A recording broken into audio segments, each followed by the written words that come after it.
السلام علیکم ورحمۃ اللہ، بسم اللہ الرحمن الرحیم۔ شکر الحمدللہ رب العالمین کے 8 فروری کا دن مجموعی طور پر امن سے گزر گیا۔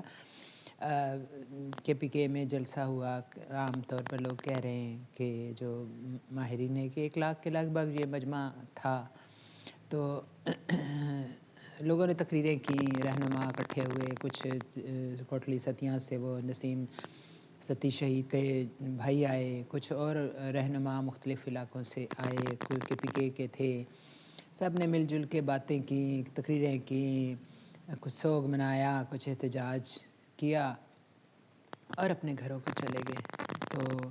یہی کچھ ہوتا ہے ایک جمہوری ملک میں، کوئی ایشو ہوتا ہے تو اسی طرح سے، اور باقی ملک میں بھی شکر الحمدللہ کہ دفعہ 144 لگی ہوئی تھی، لیکن اس کے باوجود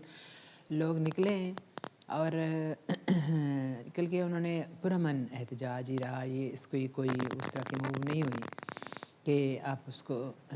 کہہ سکیں کہ کوئی ایجیٹیشن تھی یا کوئی زیادہ مار کٹائی نہیں ہوئی۔ تو ملک ہے اپنا، اور وہ کیا کہتے ہیں، فوج بھی اپنی ہے جیسے عمران خان کہتا ہے، اور فوج والے بھی میرے اپنے ہیں، وہ جو شہداء ادھر کے شہید ہو جاتے ہیں وہ بھی ہمارے جگر کے ٹکڑے ہیں، اور جو یہاں پی ٹی آئی کے یا کسی اور جماعت کے بھی اگر کوئی نوجوانوں کو یا بچوں کو نقصان پہنچے تو وہ بھی ہمارے اپنے، اگر یہ ہم سمجھ لیں تو پھر کوئی مسائل نہ ہوں، اور اس طرح کی ان کے اوپر تمسخر نہ اڑائیں کوئی کسی کا، تو پھر مسئلے ہوں ہی نہ۔ اور یہ بات سمجھ لیں کہ ہمارے ہی ہمسایہ ملک ہمارے ساتھ ہی آزاد ہوا، تو ان لوگوں نے اپنا یعنی وہ لوگ اپنی بات کہنے کی جرأت رکھتے ہیں کہیں بھی، یعنی میں دیکھ رہی ہوتی ہوں کہ مودی جو ہیں 2nd نمبر پہ ٹرمپ ان سے مل رہے ہیں، جو انڈیا کے وزیر اعظم ہیں ان سے امریکہ کے صدر جو ہیں سب سے پہلے نیتن یاہو سے ملے، اور اس کے بعد وہ انڈین وزیر اعظم سے مل رہے ہیں، لیکن وہ پھر بھی اپنا یعنی موقف ان ملنے سے پہلے ہی واضح کر رہے ہیں اپنے میڈیا کے ذریعے کہ وہ جس طرح سے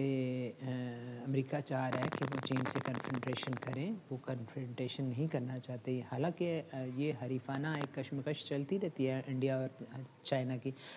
لیکن وہ کسی دوسرے کے کہنے پہ یعنی وہ کہتے ہیں کہ ہم اپنے ہمسائے سے کنفرنٹریشن تک نہیں کرتے، اور ہم کتنی بڑی بڑی جنگیں کر لیتے ہیں افغانوں سے اور ایرانیوں سے، حالانکہ وہ ہمارے مسلمان بھائی ہیں۔ تو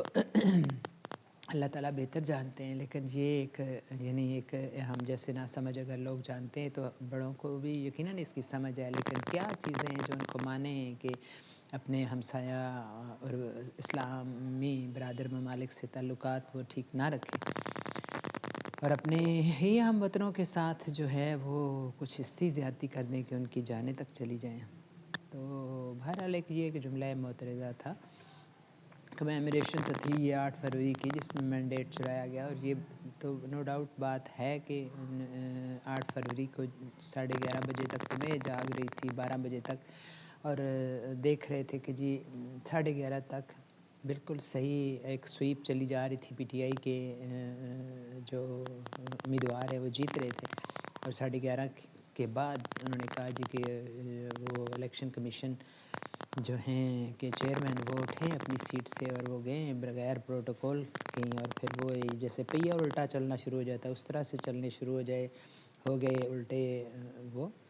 تو یہ اب ایشو بن چکا ہے، دیکھیں کتنی دفعہ تو کانگریس جو امریکن کانگریس ہے وہاں یہ ڈسکس ہو چکا ہے، یورپی یونین میں ڈسکس ہو چکا ہے کہ 8 فروری کے جو تھے وہ بہت ہمیشہ ریگنگ ہوتی ہے، پاکستانی الیکشن تو بہت ہی ہمیشہ جو ہے نا ان پہ لے دے ہوتی رہتی ہے، لیکن یہ سارے جو بھی ماہرین ہیں وہ یہ کہتے ہیں کہ سب سے زیادہ ریگڈ الیکشن تھے یہ والے، بہت کلیئر اس میں ریگنگ کی گئی، اور واضح طور پر جو نتائج تھے ان کو بالکل ایک یعنی جس سے دریا کا بہاؤ موڑ دیا جاتا ہے کسی طرف، تو اس طرح سے موڑ دیا گیا، اور یہ ایک یعنی عوامی مینڈیٹ کی توہین ہے، ایک تو پارٹی کی تو توہین ہے ہی، لیکن عوام کے اندر یہ اس چیز نے بڑی ایجیٹیشن پیدا کی ہے کہ وہ یعنی ایسے بندے کو جس کو عوام چاہتے ہیں اپنا نمائندہ بنانا، اپنا لیڈر چنتے ہیں، تو اس کو وہ اجازت نہ دی جائے، تو ملک کے اندر بڑی انریسٹ ہوتی ہے۔ تو اس چیز کو سمجھ رہے ہیں کچھ، تو ایسے لگ رہا ہے کہ کچھ حالات بہتر ہوں گے، اللہ کرے اور بھی بہتر ہوں، اور ہم بھی کیا کہتے ہیں صبح آزادی کا نظارہ دیکھیں۔ تو علامہ اقبال نے تو کہا تھا کہ دنیا جلال اسلامی کا نظارہ دیکھے گی، بہت جلد دیکھے گی، لیکن تاریخ کے دھارے میں شاید یہ بہت جلد بھی پتہ نہیں کتنے اشرے اور کتنے صدیاں لے لیتا ہے۔ تو پھر یہ بھی ہے کہ ہمیں اس بات کا بھی شکر ادا کرنا چاہیے کہ ایک ہمیں ایسا لیڈر ملا جس کو پوری قوم چاہتی ہے۔ اور یعنی یہ کہنے کی بات نہیں ہے، یعنی یہ جلسوں جلوسوں کی بات نہیں ہے، یہ صرف میڈیا کی بات نہیں ہے، بلکہ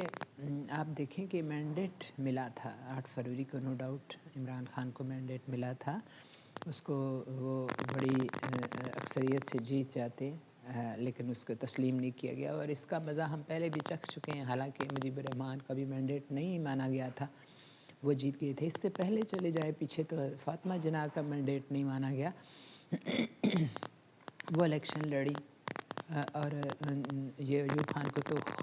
وہم و گمان میں بھی نہیں تھا نا، وہ اس وقت کہہ رہے تھے کہ یہ ایک اکیلی خاتون کیا کر لے گی، یعنی واقعی وہ ایک طرح سے بے کسی کی زندگی گزار رہی تھیں، اور ان کو عوام نے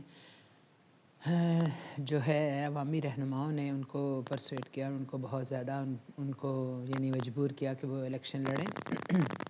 اور وہ لڑی۔ اور میں کبھی تاریخ پڑھ رہی ہوتی ہوں تو بتاتے ہیں کہ یعنی لیمپ تھا ان کا انتخابی نشان، تو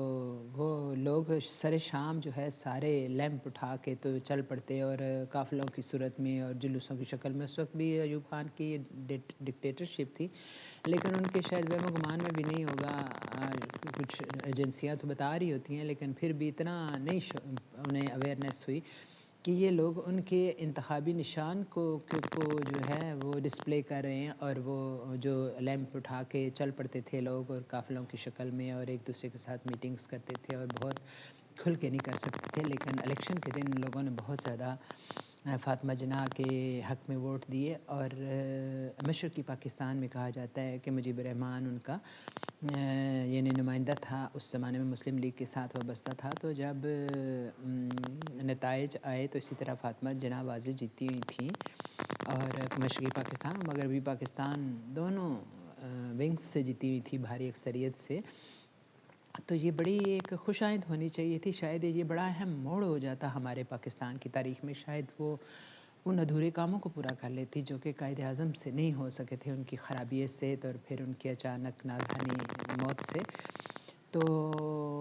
لیکن ہم اتنے خوش قسمت نہیں تھے کہ اس الیکشن کو وہ انہوں نے ریگنگ قرار دے دیا، یعنی کتنی افسوس کی بات ہے کہ ایک ڈکٹیٹر ہے اور ساری مشینری اس کے ہاتھ میں ہے،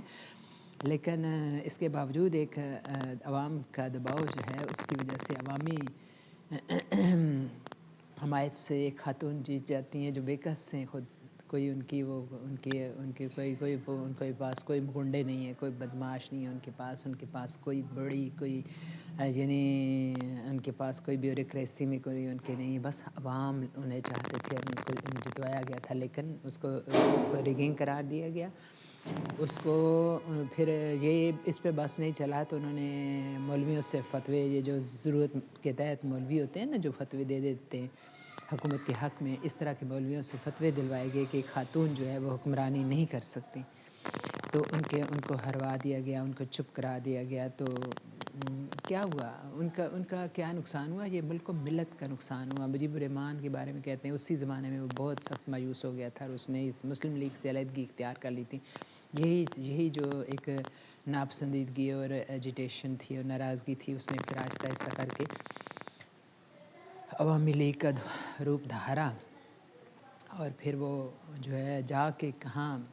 منتج ہوا پورا، یعنی ہمارا یعنی آج کے بچے تو اس کو سوچ نہیں سکتے نا کہ ہمارا آدھا ملک نہیں تھا، وہ کیا کہتے ہیں کہ ہمارے بہن بھائی تھے جو ہم سے الگ ہو گئے، ہمارے خاندان تھے جو ہم سے الگ ہو گئے، ہمارا وطن تھا جو چھین لیا گیا۔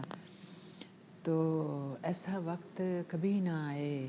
یہ کے پی کے میں بھی بعض اوقات اس طرح کی باتیں ہو رہی ہوتی ہیں، بلوچستان میں بھی باتیں ہو رہی ہوتی ہیں، تو ہمیں باہر کے دشمنوں کی فکر کرنی چاہیے، اپنوں کو دشمن بنانا چھوڑ دیں،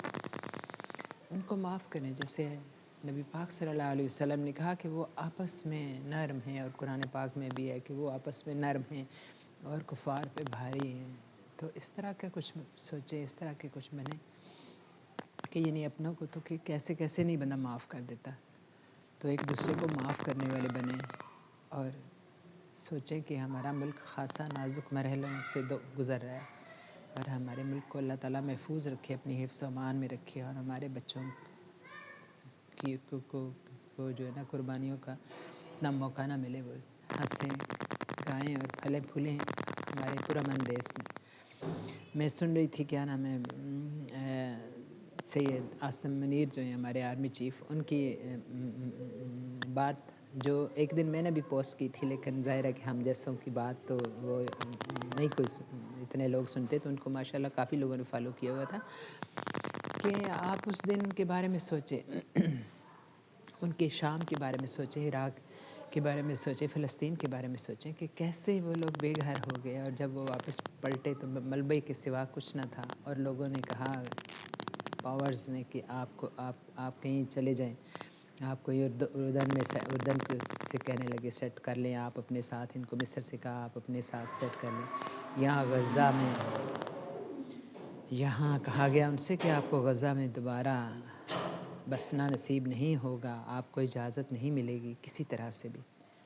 یعنی دنیا بھر سے لوگ آ سکتے ہیں، لیکن آپ کو فلسطینیوں کو کہا گیا کہ آپ جہاں کا فلسطین کا خواب چھوڑ دیں، یعنی کوئی خود سے اپنا وطن چھوڑ دیتا ہے تب بھی دکھ کی بات ہوتی ہے، لیکن جب کوئی اس سے زبردستی ہے اس کا وطن لے لے اور اسے کہے کہ تمہیں آنے کی اجازت نہیں دیں گے، تو اس کا دکھ سوچے۔ ہر بندہ اپنی جگہ پہ اگر اس کا دکھ سوچے تو وہ دوسروں کو معاف کرنے کی پالیسی بنا لے گا۔ اور بشریٰ بی بی کی مجھے یہ بات اچھی لگی تھی، وہ ان کی آئی ڈونٹ نو کہ وہ کتنی ان کا ویژن ہے، کیونکہ وہ تو سامنے ہی نہیں آئی نا بہت کھل کے، ابھی ان کا ہم نے سمجھا ہی نہیں کہ وہ اصل میں کیا ہے، لیکن وہ جو انہوں نے کہا تھا کہ خان صاحب معافی کی بات کرتے ہیں، عام معافی کی بات کرتے ہیں، تو یہ بات بڑی احسن ہے کہ اگر عمران خان ایک دفعہ کہہ دیں کہ میں سب کو معاف کرتا ہوں، اور سمپل انتخاب ہو جی، صاف شفاف انتخاب ہے، تو وہ خود چھن کے آ جائے گا کہ کون اچھا ہے، اس کو عوام منتخب کر لیں گے، اور جو کوئی کم اچھا ہوگا اس کو کم قبول کریں گے، اس کو کم، اس کی پارٹی کم ووٹ لے گی، اور خود بخود دودھ کا دودھ اور پانی کا پانی ہو جائے گا، کسی کو برا بھلا کہنے کی ضرورت ہی نہیں ہے۔ اور کاش کہ ایسا ہو کہ ہم بھی عزت کی اور آزادی کی صبح دیکھیں، خوشحالی کی صبح دیکھیں، ہمارے بچے بھی واپس لوٹ کے آئیں، جیسے عمران خان نے وعدہ کیا ہوا ہے، وہ وعدہ پورا کرنے کا موقع دیں اسے، کہ اس نے کہا تھا کہ ایک دن آئے گا کہ دوسری ممالک کے لوگ ہمارے ملک میں نوکریاں تلاش کرنے آئیں۔ یہ دکھ ان ماؤں سے پوچھیں جن کے بچے پردیس گئے اور پھر لوٹ کے نہیں آتے، اور آتے بھی ہیں تو کس طرح سے، کتنی مشکل سے، اور وہاں کتنی مشکلوں سے زندگی بسر کرتے ہیں، اور اپنے آپ کو کتنے یعنی ایک دوسرے درجے کے شہری ہونا،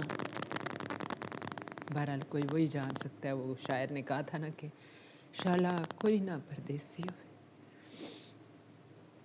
کاک جنہاں تو پارے ہو۔